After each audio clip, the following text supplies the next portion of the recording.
Est-ce qu'il vous est déjà arrivé de vous demander comment faire pour exécuter un événement ou alors envoyer ou recevoir des informations d'un acteur sans forcément avoir de référence directe ce dernier pour accéder à des fonctions préalablement créées? Salut, c'est Enzo et je vous souhaite la bienvenue sur Game Mode One, votre chaîne YouTube vidéo tutoriel et astuces développement de jeux vidéo. Aujourd'hui, je suis votre homme et nous allons apprendre à vous servir des Blueprint Interface. Alors, me voilà sur Unreal Engine 5.4.4. Sachez que cela fonctionne de la même manière sur les versions précédentes du moteur, donc aucun souci si vous êtes dans une version inférieure. Pour créer une Blueprint Interface, faites clic dans un espace vide de votre Cotton Browser, puis rendez-vous dans la catégorie Blueprint et Blueprint Interfaces.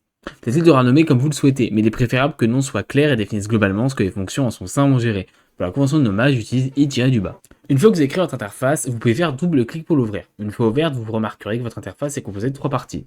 En partie, vous avez la partie supérieure, avec les classes settings et classes default, qui sont en tout point les mêmes que sur les autres classes de Blueprint, donc nous ne nous y attarderons pas plus que ça. Le graphe central est la méthode New Function, par défaut qui permet de visualiser la fonction en cours d'édition. Remarquez le lecture seul en haut à droite, il vous indique que vous ne pouvez pas ajouter de notes sur le graphe. Et ensuite, l'onglet d'ocap My Blueprint et Details, qui sont en tout point identiques à ceux présents sur quelconque classe de Blueprint à quelque chose près. Dirigeons-nous sur notre fonction New Function. Crée automatiquement la première ouverture. Vous pouvez la renommer en cliquant dessus en faisant F2. Personnellement, j'aime bien les appeler interface non fonction. Ça permet de les différencier des événements normaux lorsqu'elles sont appelées. Car lorsqu'une fonction sans valeur de retour est appelée, elle apparaît sous la forme d'un événement. Dans l'onglet Details, vous pouvez retrouver les mêmes paramètres que dans les fonctions traditionnelles. C'est pour cette raison que nous attarderons que sur les inputs et outputs. Je vous laisse donc redécouvrir ces paramètres de vous-même. Les inputs correspondent aux valeurs d'entrée de votre fonction. Vous pouvez définir de l'appel de la fonction faire transiter des informations, pratique pour envoyer des dommages d'un projectile vers la cible touchée par exemple. Les outputs, quant à elles, correspondent aux valeurs retournées par la fonction. Mettre output changera le fonctionnement de la fonction au sein de votre blueprint. Nous le verrons tout à l'heure. Notez que ça peut être pratique pour retrouver l'équipe d'un acteur par exemple. Donc, je vous invite, histoire de tester, à créer deux nouvelles fonctions qui entrent le petit plus en haut à droite ou le bouton Add et fonction, que vous appellerez interface getActorTeam et interface getActorTeam.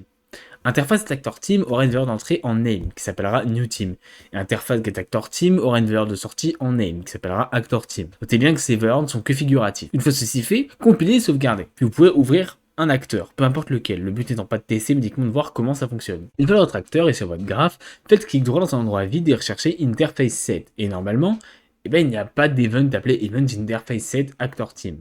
Et c'est normal, pas de panique. Avant de pouvoir exécuter quelconque événement interface, il faut d'abord aller dans Class Settings, puis dans Interfaces, aller dans Add et trouver votre interface pour implémenter en cliquant dessus. Une fois ceci fait, compiler et sauvegarder, puis réessayer.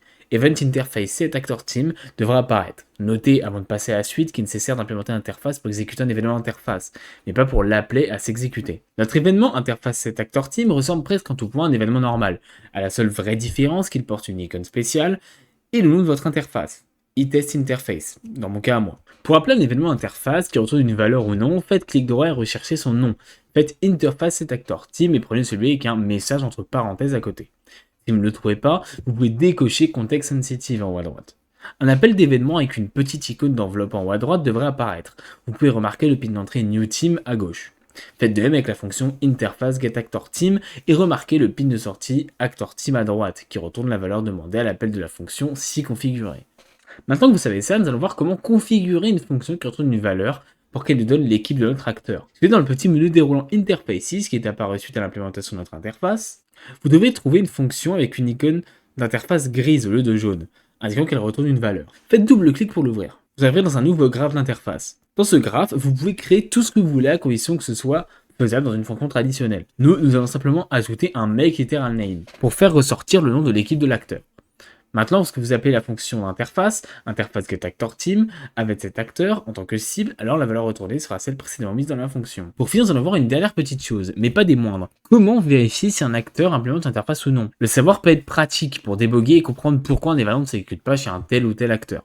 Pour le savoir, vous avez une fonction exécutée, doesImplementInterface. Et vous pouvez l'exécuter sur une classe ou un objet. Vous renseignez l'objet ou la classe testée, par exemple l'acteur actuel, puis l'interface à vérifier, par exemple mon interface, i-test interface. Et la return value dira si oui ou non l'objet saisi implémente l'interface. Et voilà, nous avons fini avec les Blueprint Interfaces. Et vous savez maintenant comment communiquer avec d'autres acteurs plus simplement et efficacement. Si vous avez correctement répondu à vos attentes, je vous invite à vous abonner, à définir votre plus beau like, ainsi qu'à me poser en commentaire les suggestions pour de prochains tutos. Sur ce, n'arrêtez jamais de manger des processeurs, c'était Enzo de Game Mode One, et bon courage à vous.